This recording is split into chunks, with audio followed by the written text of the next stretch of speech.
नमस्कार, जन टीवी देख रहे हैं आप। मैं श्वेता शर्मा आपके साथ। खबरों की शुरुआत से पहले एक नजर डालेंगे अभी की हेडलाइंस पर। केंद्र सरकार की टीम का आज उत्तराखंड दौरा। प्राकृतिक आपदा से हुए नुकसान का करेगी आकलन। भावी सरकार ने की 5,702 करोड़ के आर्थिक पैकेज की मांग।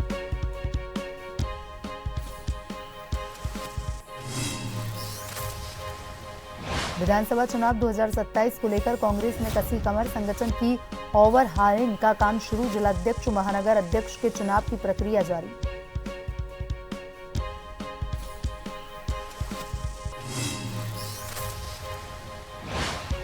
छोटे वाहनों के लिए खोली गई टनकपुर पिथौरागढ़ सड़क। पिछले 10 दिनों से फंसे हुए कई वाहनों को निकाला गया।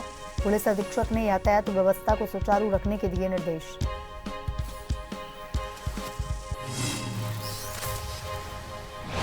नौ कुमाऊं बटालियन ने 1965 भारत पाक युद्ध की 60वीं जयंती मनाई। पूर्व सैनिकों और वीर नारियों का हुआ सम्मान। युद्ध के योद्धा हवलदार भूप सिंह और सिपाही प्रेम सिंह ने की यादें साझा। शुद्धिकरण के बाद ही फिर से खुले भगवान बद्री विशाल धाम के कपाट। चंद्र ग्रहण के कारण एक दिन बंद रहा मंदिर। श्राद्ध पक्ष में पितरों के तर्पण और शांति के लिए प्रयागराज, वाराणसी, हरिद्वार में भी।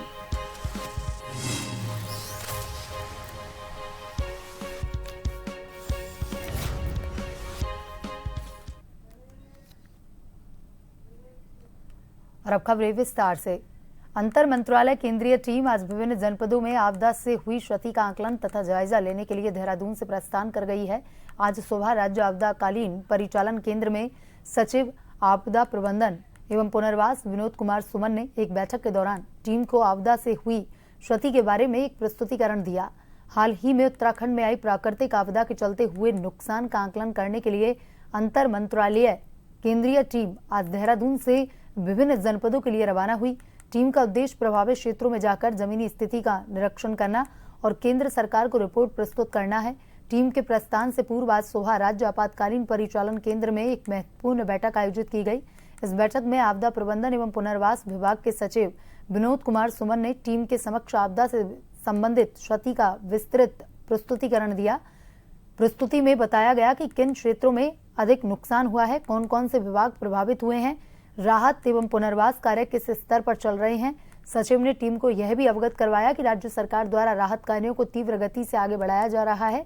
केंद्रीय टीम आगामी कुछ दिनों तक प्रभावित जिलों का दौरा कर स्थिति का प्रत्यक्ष अवलोकन करेगी और अपनी रिपोर्ट केंद्र सरकार को सौंपेगी, जिसके आधार पर राहत पैकेज अन्य सहायता का निर्धारण किया जाएगा।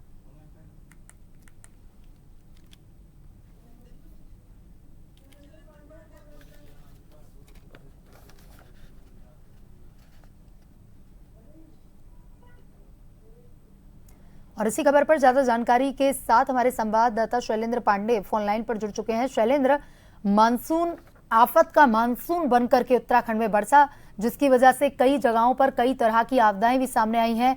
टीम को रवाना किया गया है जो विस्तृत रिपोर्ट केंद्र सरकार को पेश करेगी। क्या कुछ अपडेट है? बिल्कुल श्वेता, बता दें कि उत्तराखंड में इस बार जो मानसून आया वो आफत बन के आया है। चाहे वो थराली हो या 2 दिन पहले नरौंदा हो, यहाँ पर बादल फटने के कारण बहुत क्षति हुई थी। और अभी आपदा राहत सरकार की तरफ से चलाया जा रहा है, जो राज्य सरकार की।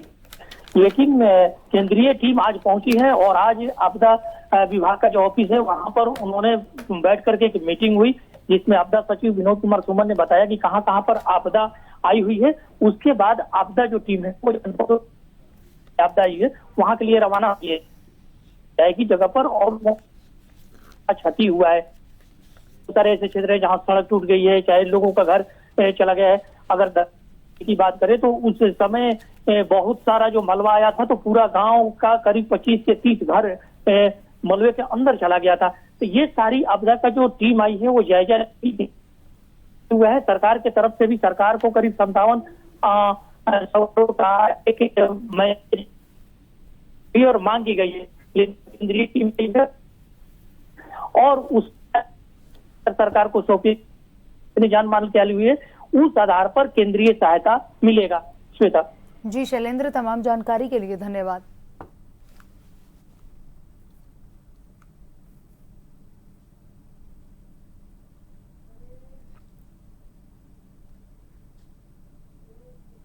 वही विधानसभा चुनाव 2027 के लिए कांग्रेस ने अपने संगठन की ओवरहालिंग शुरू कर दी है। संगठन सृजन अभियान के तहत जिलाध्यक्ष और महानगर अध्यक्ष के चुनाव शुरू हो चुके हैं। हल्द्वानी कांग्रेस के स्वराज आश्रम में संगठन सृजन अभियान में जिला प्रभारी मध्य प्रदेश सरकार से पूर्व कैबिनेट के मंत्री रहे सुखदेव पहुंचे। उनके साथ नेता प्रतिपक्ष यशपाल आर्य, हल्द्वानी विधायक सुमित हृदयेश भी मौजूद रहे। मीडिया से बात करते हुए सुखदेव ने बताया कि वर्तमान भाजपा सरकार ने जिला पंचायत चुनाव में लोकतंत्र की हत्या करने का खेल जो खेला, उसे देवभूमि की जनता ने अपनी आंखों के सामने देखा। इसलिए कांग्रेस आगामी विधानसभा चुनाव 2027 में देवभूमि को कलंकित करने वाली भाजपा सरकार को जड़ से उखाड़ फेंकने के लिए फिर से संगठन सृजन अभियान के तहत कार्यकर्ताओं को एकजुट कर जनता के बीच भेजने का काम कर रहा है, ताकि जन विरोधी नीति वाली सरकार को उखाड़ा जा सके। वहीं नेता प्रतिपक्ष यशपाल आर्य ने भी कहा कि अब वक्त आ गया है कि संगठन को मजबूत कर जनता के बीच जाकर इस सरकार को लोकतंत्र की हत्या करने की सजा दी जानी चाहिए।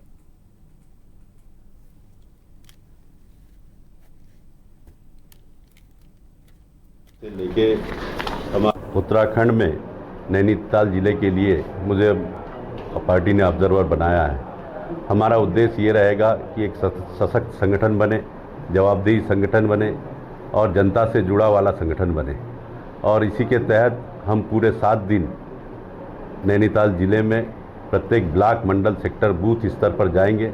हमारे कार्यकर्ता, नेता, आम जनता से राय शुमारी लेंगे कि कौन व्यक्ति उपयुक्त हो सकता है, कौन योग्य हो सकता है।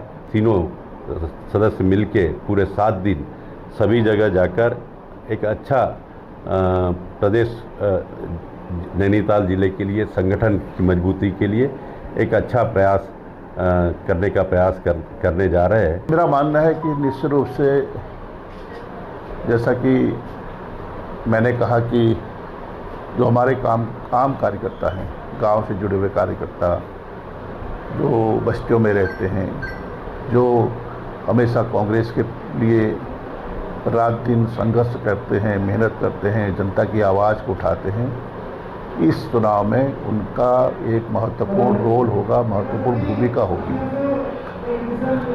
और मेरा मानना है कि जैसा कि हमारे अभी ऑब्जर्वर महोदय ने कहा कि 1 माह के अंदर हमारे प्रदेश में जिला कांग्रेस कमेटी के, महानगर कांग्रेस कमेटी के अध्यक्ष का निर्वाचन संभव हो सकता है।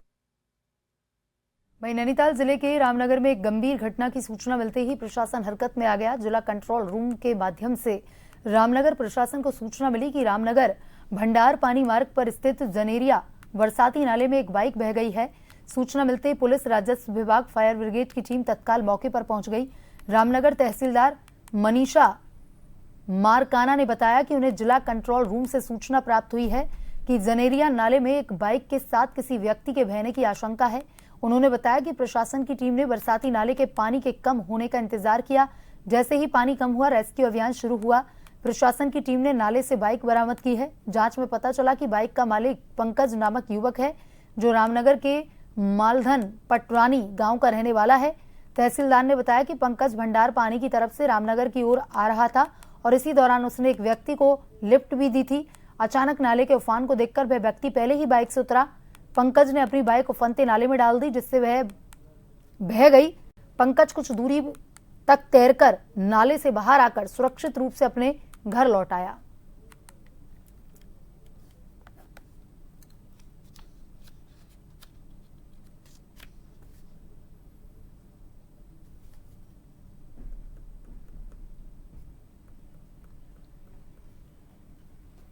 रामनगर भंडार पानी मोटर मार्ग पे एक जनेरिया नाला है, जिसका जलस्तर अभी बरसात के कारण बढ़ चुका है।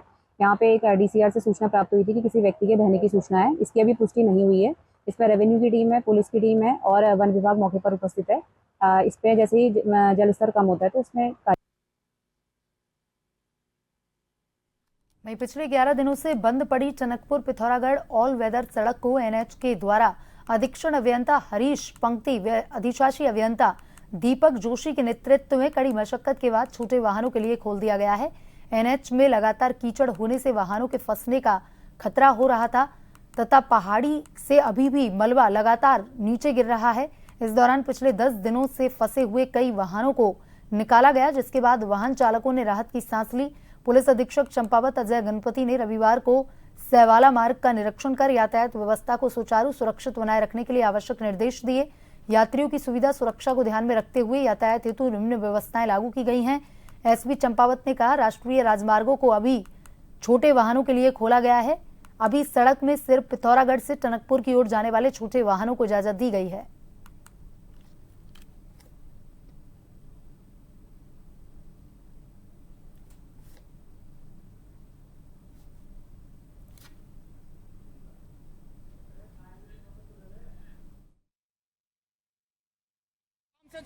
आज मेरे द्वारा यहाँ पे स्वाला का निरीक्षण किया गया तथा रोड की कंडीशन का जायज़ा लिया गया। एनएच की अथॉरिटीज़ से बात होने पर ये पता चल पा रहा है कि जो चंपावत से टनकपुर जाने वाली छोटे वाहन हैं उनको यहाँ पे अलाउ किया जा सकता है। तो आज हमने काफ़ी सारे जो छोटे वाहन यहाँ पे फंसे हुए थे उनको अलाउ कर दिया गया है। लेकिन जो टनकपुर से चंपावत आने वाले वाहन हैं, क्योंकि गारा बहुत ज़्यादा है और कीचड़ का जो एक डेप्थ है वो भी ज़्यादा है, जिस वजह से गाड़ियाँ फंस सकती है। जिस वजह से टनकपुर से जो चंपावत आने वाली गाड़ियाँ हैं उनको अभी भी हम लोग छतकोट से, अमोड़ी से छतकोट होते हुए ललवापानी रोड से ही ऊपर अलाउ करेंगे। अभी तो फिलहाल पे जो साइड कंडीशन है उसके हिसाब से तो अभी हम लाइट व्हीकल्स हम टॉप प्रायोरिटी दे रहे हैं। लाइट व्हीकल्स के निकलने के बाद ही जो है फिर हम इसको थोड़ा सा और वाइडन करेंगे तो जाए नहीं। उसके बाद ये मेरे पीछे जो ओवरबर्डन है सबसे पहले उसको रिमूव किया जाएगा।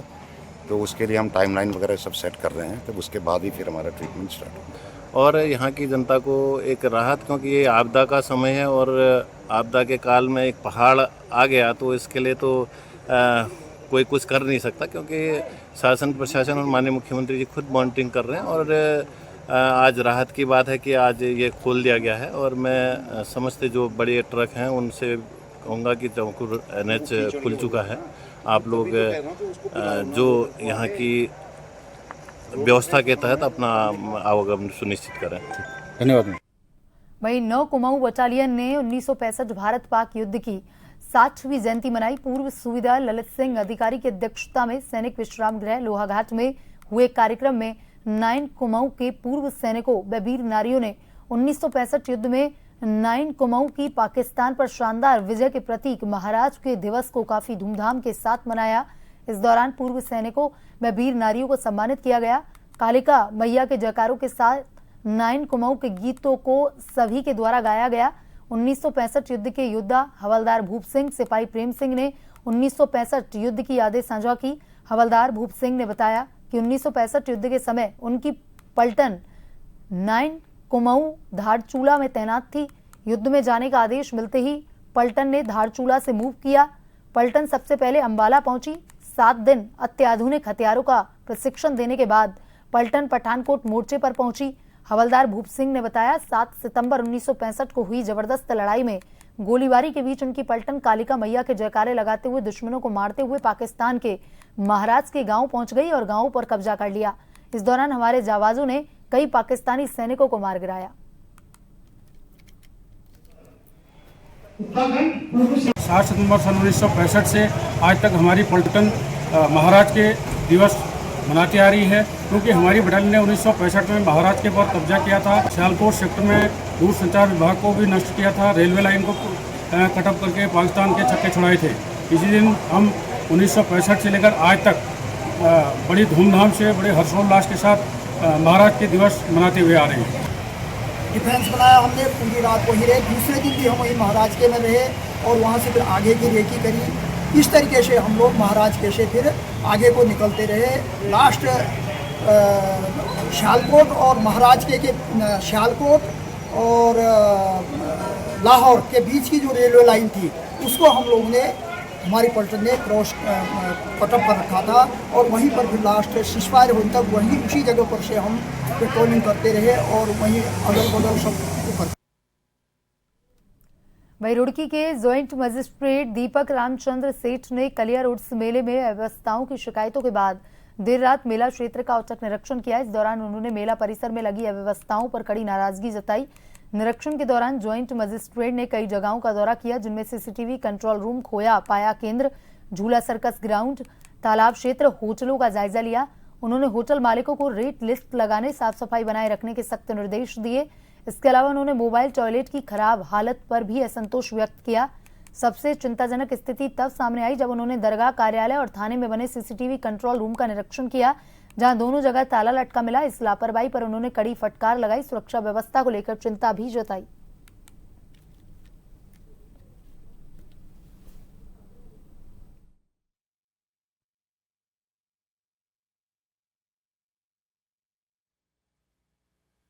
हमने ठेकेदार का स्वयं प्रतिनिधि को इधर रखते हुए 2 बार सफाई कम से कम, उसी के साथ साथ भरने के ऊपर सक्शन और करने के लिए मैंने भी खुद अभी देखा था, 2-3 निरीक्षण मैंने खुद किया, उसमें क्या कमी था और सक्शन का करना नहीं था, तो हमने बता दिया है। आप लोगों का माध्यम से मैंने दिया था, इस पर संज्ञान में लेते हुए सामने मैंने लगा दिया। एक में छोटा था साइज, उसको भी बड़ा करने के लिए बोल दिया है। बड़ा होटल में, कई छोटा होटल में अभी भी हमारा पालिका के द्वारा ज्यादा कार्यवाही। रामनगर के पीरुमदारा में देर रात एक भीषण सड़क हादसा हुआ है। इस हादसे में यूपी संभल के एसडीएम विकास चंद्र और उनकी पत्नी दीक्षा शर्मा गंभीर रूप से घायल हो गए हैं। दोनों को मुरादाबाद रेफर किया गया है। यह दुर्घटना उस समय हुई जब उनकी कार सड़क पर लगे डिवाइडर से जा टकराई। जानकारी के अनुसार हादसा अंधेरे में करीब देर रात हुआ। नियंत्रण खो जाने के कारण कार सीधे डिवाइडर से टकराई। हादसे के बाद वाहन की हालत बेहद खराब हो गई। उपजिलाधिकारी विकास चंद्र अपनी पत्नी के साथ रामनगर में भ्रमण पर आए थे। बताया जा रहा है कि हादसे के समय केवल दोनों ही गाड़ी में सवार थे।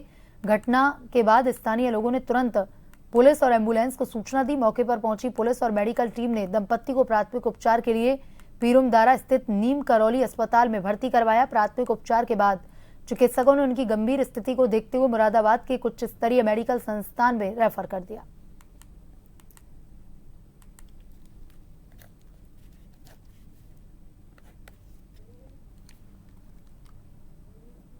जिला चिकित्सालय गोपेश्वर में चिकित्सकों की बहुविषयक टीम ने गले में गहरे घाव से जूझ रही 52 वर्षीय महिला की आपातकालीन सर्जरी कर उसकी जान बचाई। चमोली जिले के सुदूरवर्ती गांव की महिला भागा देवी लंबे समय से गले में दर्द, सूजन, तेज बुखार, निगलने में कठिनाई जैसी समस्या से जूझ रही थी और स्थिति गंभीर होने पर परिजनों ने इसे जिला अस्पताल तक पहुंचाने का निश्चय किया। आपदा के कारण गांव का मोटर मार्ग कई स्थानों पर बाधित था।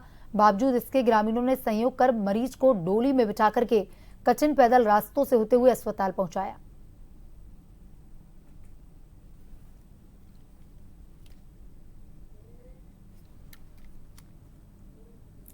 हर साल की तरह इस साल भी पूर्णमासी के शुभ अवसर पर जोशीमठ के पट्टूनी लामवगड़ गांव के ग्रामीणों के द्वारा मां उनयानी देवी के मंदिर में मां नंदा उनयानी मेले का आयोजन किया गया और इसी कड़ी में सर्वप्रथम मां उनयानी देवी के मंदिर में विशेष पूजा अनुष्ठान का आयोजन किया गया, जिसके उपरांत यहां मां उनयानी देवी का विशाल मेले का आयोजन हुआ।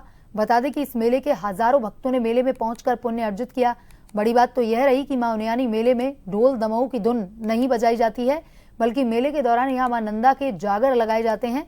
मां नंदा को प्रसन्न किया जाता है। इस दौरान गांव की महिला मंगल दलों ने पारंपरिक वेशभूषा पहनकर लोक नृत्य झूमेला का आयोजन किया। वहीं स्थानीय ग्रामीणों का कहना है कि हम गांव के सभी ग्रामीण अपने गांव की इष्ट देवी मां उनयानी के मंदिर में हर साल पूर्णमासी के शुभ अवसर पर मेले का आयोजन करते हैं, ताकि पूरे क्षेत्र में हमेशा खुशहाली बनी रहे।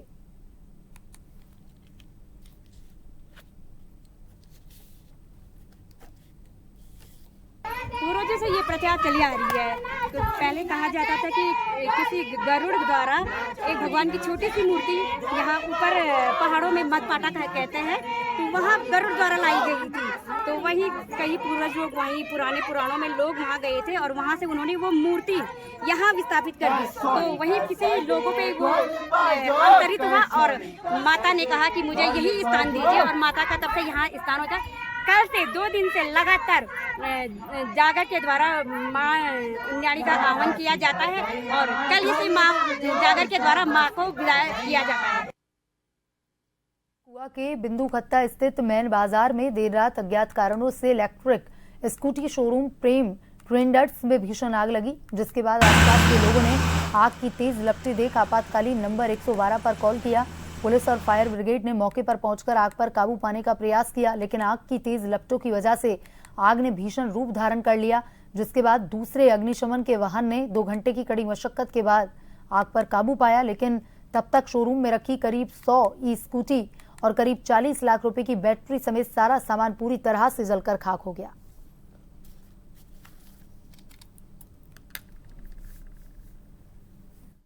एक हल्द्वानी से आई थी, एक सेंचुरी से आई थी, तो कितने कोई कम से कम 15-20 मिनट में आ गई थी। तो काबू का लग गया आधा 1 घंटा।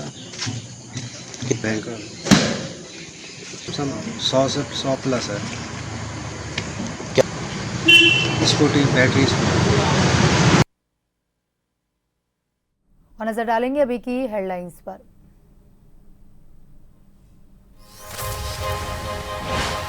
केंद्र सरकार की टीम का आज उत्तराखंड दौरा, प्राकृतिक आपदा से हुए नुकसान का करेगी आंकलन। धामी सरकार ने की 5,702 करोड़ के आर्थिक पैकेज की मांग।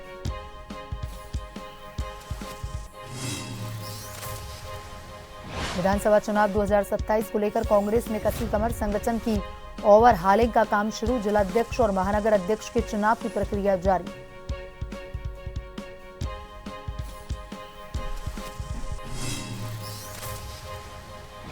छोटे वाहनों के लिए खोली गई टनकपुर पिथौरागढ़ सड़क, पिछले 10 दिनों से फंसे हुए कई वाहनों को निकाला गया। पुलिस अधीक्षक ने यातायात व्यवस्था को सुचारू रखने के दिए निर्देश।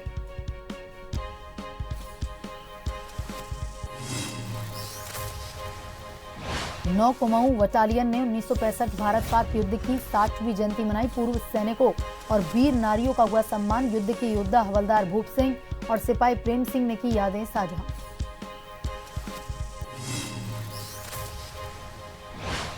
शुद्धिकरण के बाद ही फिर से खुले भगवान बद्री विशाल धाम के कपाट। चंद्र ग्रहण के कारण एक दिन बंद रहा मंदिर।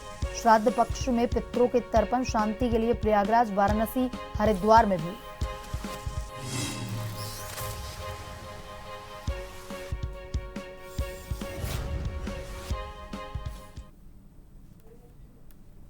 बुलेटिन में अभी तक के लिए इतना ही। बने रहिए जन टीवी के साथ। नमस्कार।